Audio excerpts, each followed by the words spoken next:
नमस्कार दोस्तों, जैसा कि पूरे वीडियो में आपको एक जनरल आइडिया, एक मीनिंग ऑफ स्पेक्ट्रोस्कोप के बारे में हमने बात की, उसी को आज हम आगे बढ़ाते हुए स्पेक्ट्रोस्कोपी का, जैसे कि मैंने कहा था कि ये इन्वेस्टिगेशन जो था, ये फर्स्ट इन्वेस्टिगेशन जो था वो न्यूटन ने किया था।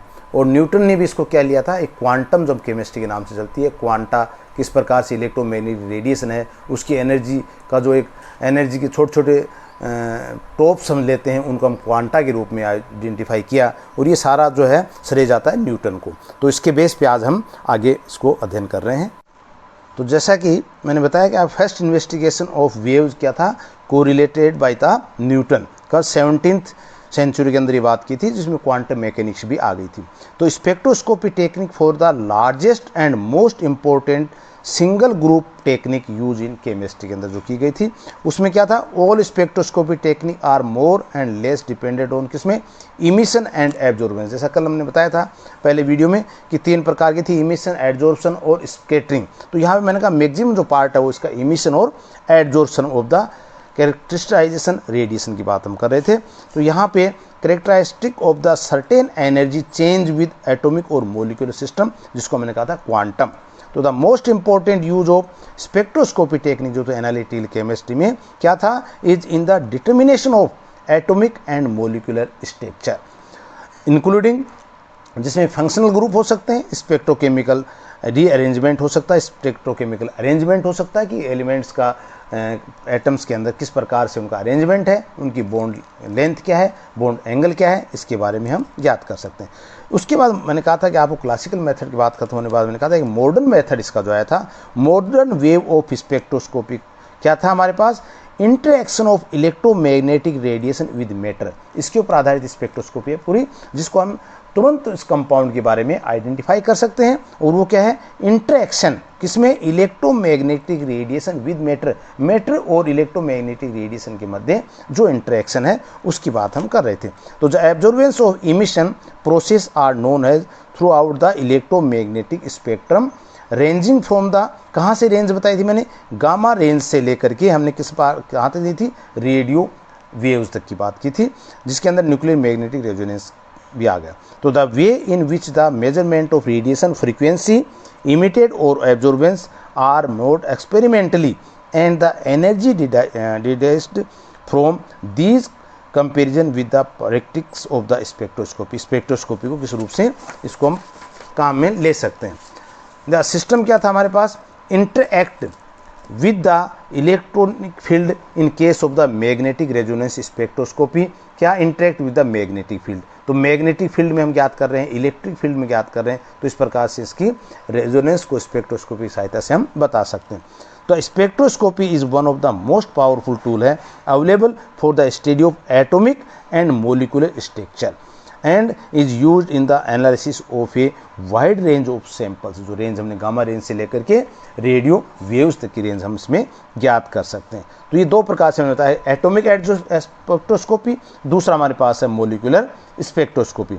एटॉमिक स्पेक्ट्रोस्कोपी में क्या था, it deals with the interaction of electromagnetic radiation with atoms which are most commonly in their lowest state called as ground state. मैंने कहा था एनर्जी का जैसे इलेक्ट्रॉन जो है ग्राउंड स्टेट में है, जो लोअर स्टेट कहते हैं, उसके बाद जैसे उसको एनर्जी दी जाती है, एब्जॉर्ब करता है, वो क्या करेगा, हायर एनर्जी लेवल में चला जाएगा। इस प्रकार से जो डेल्टा ई का मान आता हुआ था एच न्यू के बराबर, delta E equal to H nu. Delta E क्या है, the energy difference between 2 quantize energy level, जो कि न्यूटन ने बताए थे। E frequency of the photon, nu, nu क्या है, फ्रीक्वेंसी ऑफ द फोटोन। तो इस प्रकार से एटॉमिक स्पेक्ट्रोस्कोपी में डेल्टा ई बराबर एच न्यू का मान हम इससे निकाल सकते हैं, लोअर एनर्जी से जब हायर एनर्जी में जाता है। तो पूरा खेल क्या है, एक लाइट का खेल है ये, किस प्रकार से इलेक्ट्रोमैग्नेटिक रेडिएशन हम क्या कर सकते हैं, लाइट है। सेकेंडली है मोलिकुलर स्पेक्ट्रोस्कोपी। मोलिकुलर स्पेक्ट्रोस्कोपी में क्या करते हैं, वहाँ पे हम एटम की बात करें तो यहाँ हम करें deal with the interaction of electromagnetic radiation, किसमें, मोलिक्यूल के साथ। वहाँ एटम के साथ इंटरेक्शन होता है तो एटॉमिक एब्जॉर्प्शन स्पेक्ट्रोस्कोपी, अगर मॉलिक्यूल के साथ हो रहा है तो मॉलिक्यूलर स्पेक्ट्रोस्कोपी आ जाएगी। The result of the transition between किस में, रोटेशनल और वाइब्रेशनल। मॉलिक्यूल आ गया तो हम कहेंगे रोटेशन भी होगा, वाइब्रेशन भी होगा एनर्जी लेवल्स का। In addition to electron transition has a result of the spectra of molecular are much more complicated than these of atom. Atom से ज़्यादा कॉम्प्लिकेटेड होंगे क्योंकि मॉलिक्यूल के अंदर एलिमेंट्स की संख्या बढ़ जाएगी, बॉन्ड्स की नंबर ऑफ बॉन्ड्स इंक्रीज हो जाएंगे, नंबर ऑफ एंगल्स इंक्रीज हो जाएंगे। इस प्रकार से in atomic spectra which arise from the transition of an electron between the atomic energy levels the molecular species में क्या होगा, from the 3 types of the transition state. तो वहाँ तो हमने क्या किया था कि एनर्जी लेवल थे किसमें, E1, E2, E3, ये एटॉमिक में। लेकिन मोलिकुलर के अंदर हमने 3 प्रकार की बात कर रहे हैं, एक रोटेशनल, वाइब्रेशनल और इलेक्ट्रॉनिक ट्रांजिशंस। तो ये नोट्स इसलिए क्योंकि आप इनको भी कॉपी कर सकते हैं, तो एक आसान हो जाएगा आपके लिए समझना, इसीलिए बनाए गए हैं। द डिटेल्ड क्या इन्फॉर्मेशन रिगार्डिंग मोलिकुलर स्ट्रक्चर, क्या क्या कर सकते हैं, मोलिकुलर सिमेट्री देख सकते हैं उसके अंदर कैसी है, बॉन्ड डिस्टेंस जो कह सकते हैं, बॉन्ड एंगल की बात कर सकते हैं, एंड केमिकल प्रॉपर्टीज में क्या कर सकते हैं, इलेक्ट्रॉनिक डिस्ट्रीब्यूशन, बॉन्ड स्ट्रेंथ, किस किस स्ट्रेंथ में बॉन्ड का अरेंजमेंट कैसा है, ये हम उसका केमिकल प्रॉपर्टी में देख सकते हैं। और इंफ्रा एंड इंट्रा और इंटर मोलिकुलर प्रोसेस क्या है उनका, can be obtain from the atomic और मोलिकुलर स्पेक्ट्रा में कर सकते हैं। अब आता है हमारे पास कि इलेक्ट्रोमैग्नेटिक रेडिएशंस क्या है। ये एक लाइट है, मैंने पहले आपको बताया, जैसा कि यहाँ पे मैंने आपको शो कर रखा। देखिए इलेक्ट्रोमैग्नेटिक वेक्टर है, X axis, Y axis, Z axis, जो कल भी हमने चर्चा की थी। तो ये क्या है, 2 मैक्सिमम्स की बात हम यहाँ पे कर रहे थे, 2 उठाव 2 हैं, इनके बीच की दूरी को क्या कहते हैं हम, लैम्डा, वेवलेंथ। ये क्या है, इलेक्ट्रॉनिक कंपोनेंट, ये क्या है, मैग्नेटिक कंपोनेंट, और ये x direction of the progresses, किस प्रकार से आगे वेव्स बढ़ रही है। तो representation of an electromagnetic waves को हम कर सकते हैं। Electromagnetic radiation is a form of energy that a transmitted through space at a enormous velocity. तो EMR is not supporting medium such as air. हम कह सकते हैं, हम यहाँ पर लाइट की बात कर रहे हैं, हमने कहा यहाँ पे हम साउंड को क्यों नहीं ले सकते, साउंड सिर्फ कर सकते थे, बट नहीं, क्योंकि वहाँ पे एक सपोर्टिंग मीडियम चाहिएगा। सपोर्टिंग मीडियम यहाँ पे हमारा EMR में कोई सपोर्टिंग मीडियम नहीं होता सच एयर में। लेकिन अदर वेव्स की हम बात करें सच साउंड की, तो do require a supporting medium, वहाँ पे एक सपोर्टिंग मीडियम की आवश्यकता पड़ेगी, इसलिए हम साउंड में नहीं करते। Electromagnetic radiation for example light, जैसे मैंने कहा था, which occupying only a small region in a spectrum of electromagnetic radiation. तो electromagnetic radiation is said dual nature, wave और पार्टिकल कैरेक्टराइजेशन, पार्टिकल के रूप में कैरेक्टराइजेशन है और वेव के रूप में भी। तो this duality is not confined to the visible portion of the electromagnetic spectrum but can be demonstrate for the whole region of the electromagnetic radiation. तो इस प्रकार से इलेक्ट्रोमैग्नेटिक रेडिएशन की हम बात कर रहे हैं। दूसरा हाथ में आ रहा है wave property of EMR, electromagnetic radiation की वेव प्रॉपर्टी। जैसा कि बताया आपको, electromagnetic radiation is an alternative electrical और एसोसिएट मैग्नेटिक फोर्स। क्या है ये, electrical and associated magnetic force क्या लग रहा है, और इन ए स्पेस में electromagnetic radiation waves has electrical component and magnetic component. दोनों क्या है, इलेक्ट्रिकल और मैग्नेटिक कंपोनेंट की बात हम यहाँ कर रहे हैं। तो the 2 components oscillators in planes perpendicular to the each other, एक दूसरे के जो परपेंडिकुलर हैं, and perpendicular to the direction of propagation of the radiation, ये सब परपेंडिकुलर हैं एक दूसरे के। यहाँ हम लेते हैं, देखिए मैंने बताया जैसा कि वेवलेंथ क्या था, 2 मैक्सिमम, ये आगे अपने पास दूसरी, लेकिन ये फर्स्ट और ये सेकंड, इन दोनों के मध्य की जो दूरी थी वो क्या था, वेवलेंथ। तो मैंने क्या कहा, इट इज़ द डिस्टेंस क्या, बिटवीन 2 सक्सेसिव मैक्सिमा, ये क्या दोनों 2 successive maxima on A electromagnetic waves में, दोनों के बीच की जो दूरी है वो क्या है, वेवलेंथ है, जिसको हमने लैम्डा से डिनोट करते हैं।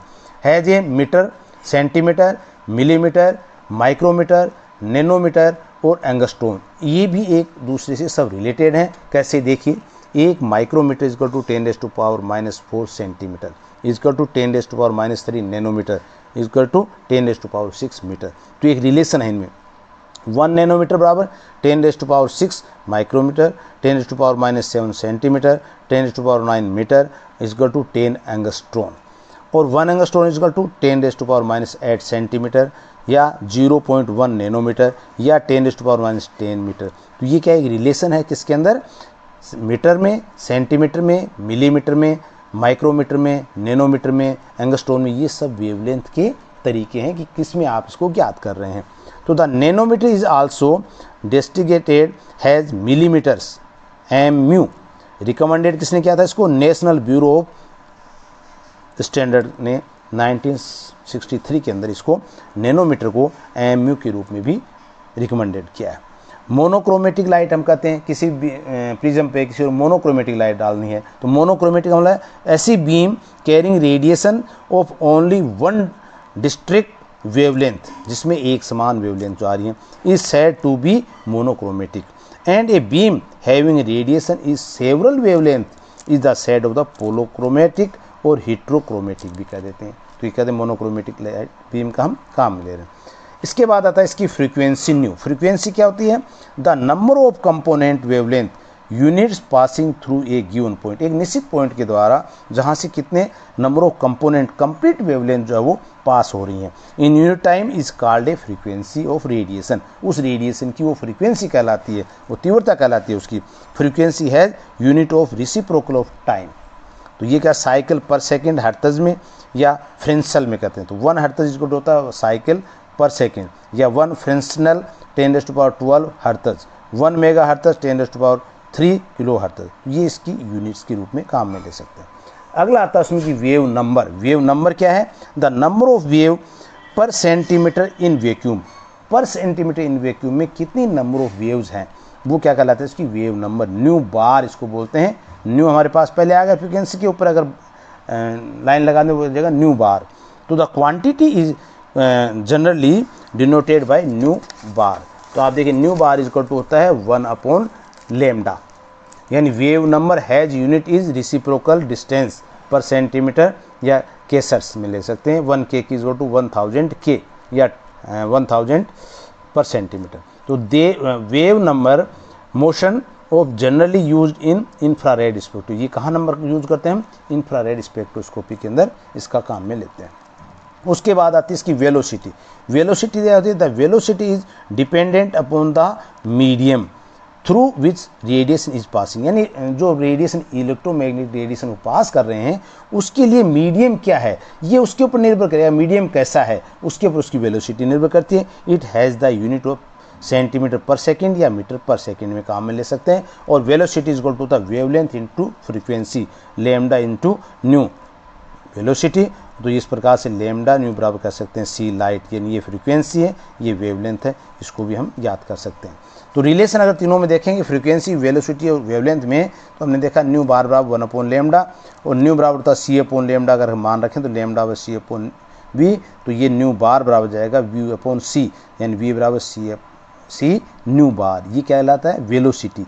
Velocity C nu bar, where C is the velocity is light in vacuum 10⁻10⁸ meter per second, जो उसका मान आता है। Thank you.